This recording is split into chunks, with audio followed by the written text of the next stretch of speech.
দিবে তার মসজিদে ঢুকার অনুমতি নাই, নাস্তিকের মসজিদ পরিচালনার অনুমতি নাই। এটা শাহজালালের বাংলা, এটা শাইখুল হাদিসের বাংলা, এটা নাস্তিকদের বাংলা নয়। ইব্রাহিমের সামনে বাপ বাপ মূর্তির পক্ষে ইব্রাহিম আলাইহিস সালামকে ধমক দিয়ে বলল, ধমকের সুরে, লাআরজুমান্নাক,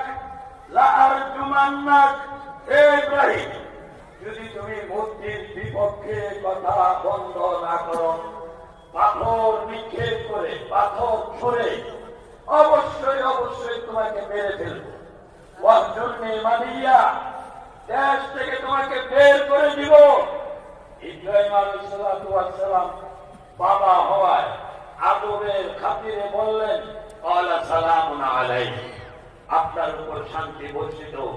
সাআস্তাগফিরু লাকা রাব্বি, আপনার জন্য রবের কাছে ক্ষমা চাইব। কিন্তু তিনি কি হকের পক্ষ থেকে দূরে সরে গেছেন? জান নাই। এরপরে মা, যে মায়ের গর্ভে ধারণ করলেন, যে মায়ের কোনো মূল্য হয় না, মায়ের সামনেও একই কথা, মূর্তির পক্ষে মা, ইব্রাহিম বিপক্ষে। শেষ পর্যন্ত এই মূর্তি বিরোধী মূর্তির সমাজকে আঘাত করার জন্য মূর্তি ভাঙলেন। নমরুদ আসলো, ঝড় নাই, তুফান নাই, ভূমিকম্প নাই, মূর্তিগুলো ভাঙলো। কিভাবে ভাঙলো? কে? কোরআনের আয়াত কলো জমাত শিখা ব্যবহার করেছেন আল্লাহ। একদল লোক বললো, একদল, অনেক লোক তারা বলল সামিআনা, এটাও জমাত শিখা। তারা বলল আমরা শুনেছি। একজন, আল্লাহু আকবার, গোটা মূর্তির সমাজের বিরুদ্ধে একজন। আপনাদেরকে জিজ্ঞাসা করতে চাই, মূর্তির বিরুদ্ধে আমরা একজন না একাধিক? শত শত, হাজার হাজার। সুতরাং বাংলাদেশে হিন্দুত্ববাদ কায়েম করা যাবে না। আওয়ামী লীগ এটা ডিলেট করে দাও মন থেকে। সামিআনা ফাতান, একজন যুবককে শুনেছে মূর্তি নিয়ে সমালোচনা করে, ইউকালু লাহু ইব্রাহিম, যার নাম হইল ইব্রাহিম। ইব্রাহিম আলাইহিস সালাম অ্যারেস্ট।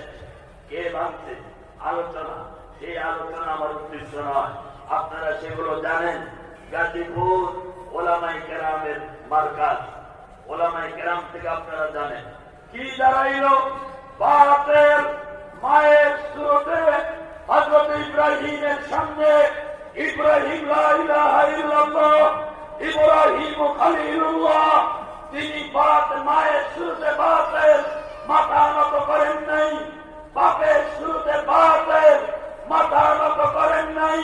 রাষ্ট্রীয় শক্তি গোটা পৃথিবী নমরুদের কথায় চলে, ইশারায় চলে।